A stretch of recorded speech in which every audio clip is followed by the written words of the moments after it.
राधे राधे। पूर्णिमा का व्रत रखने एवं इसकी कथा सुनने से व्यक्ति के जीवन में सुख समृद्धि आती है। साथ ही उन पर माता लक्ष्मी, भगवान विष्णु एवं शिव की विशेष कृपा बनी रहती है। आध्यात्मिक यात्रा चैनल पर आपका स्वागत है। आपके अपने चैनल आध्यात्मिक यात्रा को सब्सक्राइब कीजिए, वीडियो को लाइक कीजिए, कमेंट कीजिए एवं अपने प्रियजनों के साथ इसे शेयर अवश्य कीजिए। आज हम पूर्णिमा व्रत कथा को सुनेंगे। यह कथा अखंड सौभाग्य को देने वाली है। इस कथा को सुनने से व्यक्ति के जीवन में असीम सुखों की वर्षा होती है। तो आइए सुनते हैं पूर्णिमा व्रत कथा। द्वापर युग में एक समय की बात है कि यशोदा जी ने श्री कृष्ण से कहा, हे कृष्ण, तुम सारे संसार के उत्पन्न करता हो, पोषक हो तथा उनके सहार करता हो। आज कोई ऐसा व्रत मुझसे कहो जिसके करने से मृत्युलोक में स्त्रियों को विधवा होने का भय न रहे तथा यह व्रत सभी मनुष्यों की मनोकामनाएं पूर्ण करने वाला हो। श्री कृष्ण कहने लगे, हे माता, तुमने अति सुंदर प्रश्न किया है। मैं तुमसे ऐसे ही व्रत को सविस्तार कहता हूँ। सौभाग्य की प्राप्ति के लिए स्त्रियों को 32 पूर्णमासियों का व्रत करना चाहिए। इस व्रत के करने से स्त्रियों को सौभाग्य संपत्ति मिलती है। यह व्रत अचल सौभाग्य देने वाला एवं भगवान शिव के प्रति मनुष्य मात्र की भक्ति को बढ़ाने वाला है। यशोदा जी कहने लगी, हे कृष्ण, सर्वप्रथम इस व्रत को मृत्युलोक में किसने किया था, इसके विषय में मुझे विस्तार पूर्वक बताओ। श्री कृष्ण जी कहने लगे, इस भूमंडल पर यह एक अत्यंत प्रसिद्ध राजा चंद्रहास हुए जो कातिका नामक नगरी में रहते थे। वहां पर एक धनेश्वर नाम का ब्राह्मण था और उसकी स्त्री सुशीला बहुत ही रूपवती थी और बहुत ही गुणवान थी। दोनों ही उस नगरी में बड़े प्रेम से रहते थे। घर में धन की कोई कमी नहीं थी, पर उनको एक बड़ा ही दुख उन्हें हमेशा सताता था कि उन्हें कोई संतान नहीं थी। वह इस बात से बहुत दुखी रहते थे। एक समय एक बड़ा तपस्वी योगी उनकी नगरी में रहने आए। वह योगी ब्राह्मण के घर को छोड़कर अन्य सभी घरों से भिक्षा लेकर भोजन किया करते थे। रूपवती से वह कभी भी भिक्षा नहीं लेते थे। उस योगी ने एक दिन रूपवती से भिक्षा न लेकर किसी अन्य से भिक्षा लेकर गंगा किनारे जाकर भिक्षा से प्राप्त अन्न को वो प्रेम पूर्वक खा रहे थे। धनेश्वर ने योगी को यह सब करते हुए देख लिया।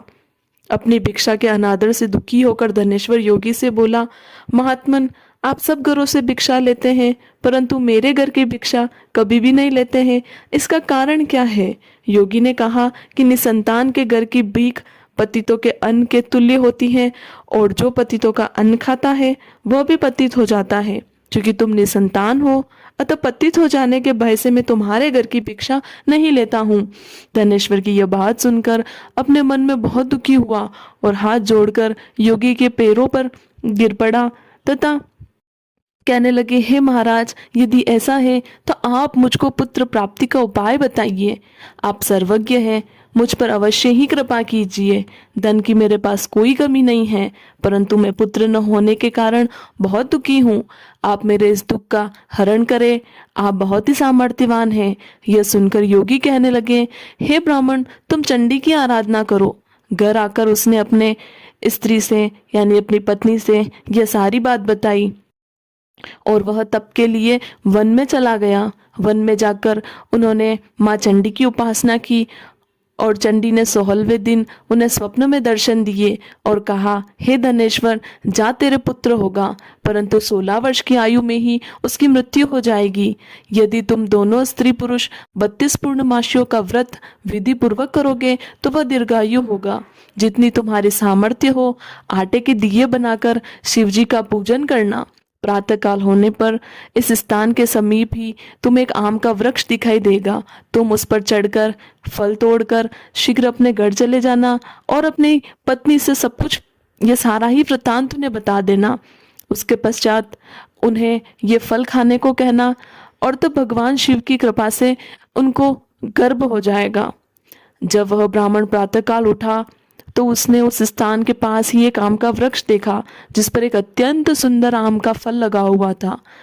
उस ब्राह्मण ने उस आम के वृक्ष पर चढ़कर उस फल को तोड़ने का प्रयत्न किया, परंतु वृक्ष पर कई बार प्रयत्न करने पर भी वह न चढ़ पाया। तब तो उस ब्राह्मण को बहुत चिंता हुई और विघ्न विनाशक श्री गणेश जी की वंदना करने लगा।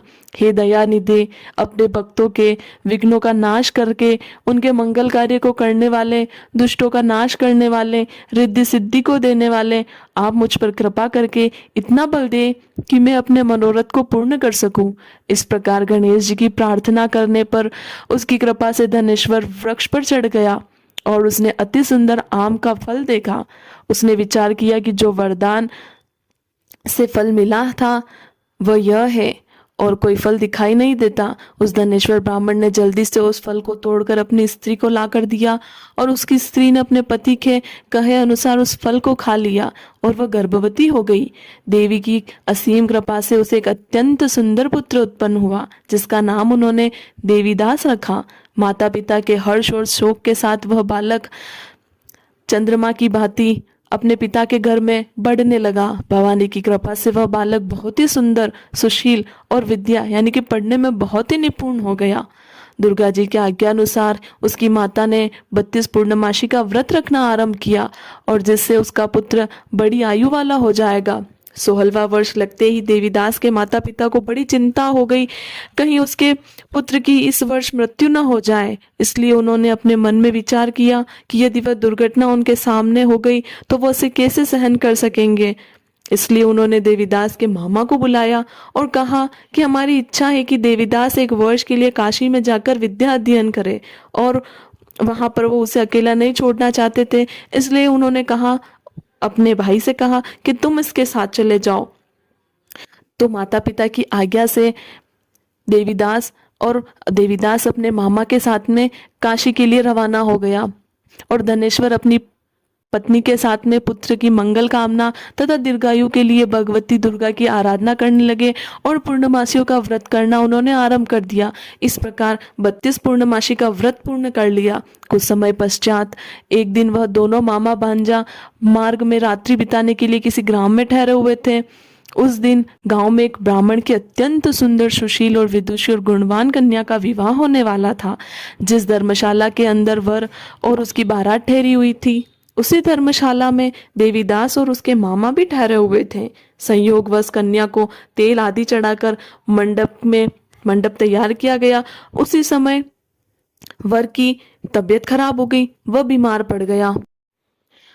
वर के पिता ने अपने कुटुंबियों से परामर्श करके निश्चय किया कि यह देवीदास मेरे पुत्र जैसा ही सुंदर है, मैं इसके साथ ही लग्न करा दूं और बाद में विवाह के अन्य कार्य मेरे लड़के के साथ संपन्न हो जाएंगे। ऐसा सोचकर देवीदास के मामा से जाकर बोला कि तुम थोड़ी देर के लिए अपने भांजे को हमें दे दो, जिससे विवाह के लग्न का सब कार्य सुचारू रूप से हो सके। तब उसका मामा कहने लगा, जो कुछ भी मधुपर्क यानी कन्यादान के समय वर को मिले वह सब हमें दे दिया जाए, तो मेरा भांजा इस बारात का दुल्हा बन जाएगा। यह बात वर के पिता ने स्वीकार कर लेने पर उसने अपना भांजा वर बनने के लिए भेज दिया और उसके साथ सब विवाह कार्य रात्रि में विधि पूर्वक संपन्न हो गया। पत्नी के साथ वह भोजन न कर सका और अपने मन में सोचने लगा कि न जाने यह किसकी स्त्री होगी। वह एकांत में इसी सोच में डूबा रहा और उसकी आंखों से आंसू भी आ गए। तब वधू ने पूछा कि क्या बात है, आप इतने उदासीन व दुखी क्यों हो रहे हैं। तब उसने सब बातें जो वर के पिता व उसके मामा में हुई थी उसको बतला दी। तब कन्या कहने लगी, यह ब्रह्म विवाह के विपरीत हो कैसे सकता है। देव, ब्राह्मण और अग्नि के सामने मैंने आपको ही अपना पति बनाया है, इसलिए आप ही मेरे पति हैं। मैं आपकी ही पत्नी रहूंगी, किसी अन्य की कदापि नहीं। तब देवीदास ने कहा, ऐसा मत करिए, क्योंकि मेरी आयु बहुत छोटी है।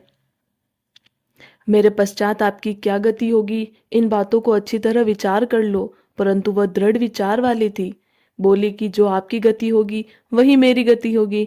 हे स्वामी, आप उठिए और भोजन करिए, आप निश्चय ही भूखे होंगे। इसके बाद देवीदास और उसकी पत्नी दोनों ने भोजन किया तथा शेष रात्रि वे सोते रहे। प्रातःकाल देवीदास ने अपनी पत्नी को 3 नगीनों से जड़ी हुई एक अंगूठी दी, एक रुमाल दिया और बोला, हे प्रिया, इसे लो और संकेत समझकर स्थिर चित हो जाओ। मेरा मरण और जीवन जानने के लिए एक पुष्प वाटिका बना लो, उसमें सुगंधी वाली एक नवमल्लिका लगा लो, उसको प्रतिदिन जल से सींचो और आनंद के साथ खेलो कूदो तथा उत्सव मनाओ। जिस समय और जिस दिन मेरा प्राणांत होगा ये फूल सूख जाएंगे, और जब ये फिर से हरे हो जाए तो जान लेना कि मैं जीवित हूँ। यह बात निश्चय करके समझ लेना, इसमें कोई संशय नहीं है। यह समझाकर वह चला गया। प्रातःकाल होते ही वहां पर गाजे बाजे बजने लगे, और जिस समय विवाह के कार्य समाप्त करने के लिए वर तथा बारात मंडप में आए तो कन्या ने वर को भली प्रकार से देखकर अपने पिता से कहा कि यह मेरा पति नहीं है। मेरा पति वही है जिसके साथ रात्रि में मेरा पाणी ग्रहण हुआ था। इसके साथ मेरा विवाह नहीं है। यदि यह वही है तो बताइए मैंने इसको क्या दिया। मधुपर्क और कन्यादान के समय जो मैंने आभूषण दिए थे उन्हें दिखाए, तथा रात में मैंने क्या गुप्त बातें कही थी वह सब सुनाए। पिता ने उसके कथनानुसार वर को बुलवाया। कन्या की ये सब बातें सुनकर वह कहने लगा कि मैं कुछ नहीं जानता। इसके पश्चात लज्जित होकर वह अपना छोटा सा मुंह लेकर वहां से चला गया, और सारी बारात भी अपमानित होकर वहां से लौट गई। भगवान श्री कृष्ण बोले, हे माता, इस प्रकार देवीदास काशी विद्या अध्ययन के लिए चला गया। कुछ समय बीत गया तो काल से प्रेरित होकर एक सर्प रात्रि के समय उसको डसने के लिए वहां पर आया। उस विषधर के प्रभाव से उसके शयन का स्थान चारों ओर से विष की ज्वाला से विषैला हो गया, परंतु व्रत राज के प्रभाव से उसको काट न पाया, क्योंकि पहले ही उसकी माता ने 32 पूर्णिमा का व्रत कर रखा था। इसके बाद मध्याह्न के समय स्वयं काल वहां पर आया और उसके शरीर से उसके प्राणों को निकालने का प्रयत्न करने लगा, जिससे वह मूर्छित होकर पृथ्वी पर गिर पड़ा। भगवान की कृपा से उसी समय पार्वती जी, श्री शंकर जी वहां पर आ गए। उसको मूर्छित दशा में देखकर पार्वती जी ने भगवान शंकर से प्रार्थना की कि हे महाराज, इस बालक की माता ने पहले ही 32 पूर्णिमा का व्रत कर लिया है, जिसके प्रभाव से हे भगवान आप इसको प्राण दान दे। भवानी के कहने पर भक्तवत्सल भगवान श्री शिव ने उसको प्राण दान दे दिया। इस व्रत के प्रभाव से काल को भी पीछे हटना पड़ा और देवीदास स्वस्थ होकर बैठ गया। उधर उसकी स्त्री उसके काल की प्रतीक्षा किया करती थी। जब उसने देखा कि पुष्प वाटिका में पत्र पुष्प कुछ भी नहीं रहे तो उसको अत्यंत आश्चर्य हुआ, और जब वह वैसे ही हरी भरी हो गई तो वह जान गई कि वह जीवित हो गए हैं। यह देखकर वह बहुत प्रसन्न मन से अपने पिता से कहने लगी कि पिताजी, मेरे पति जीवित हैं, आप उनको ढूंढिए। जब 16वां वर्ष व्यतीत हो गया तो देवीदास भी अपने मामा के साथ काशी से चल दिया।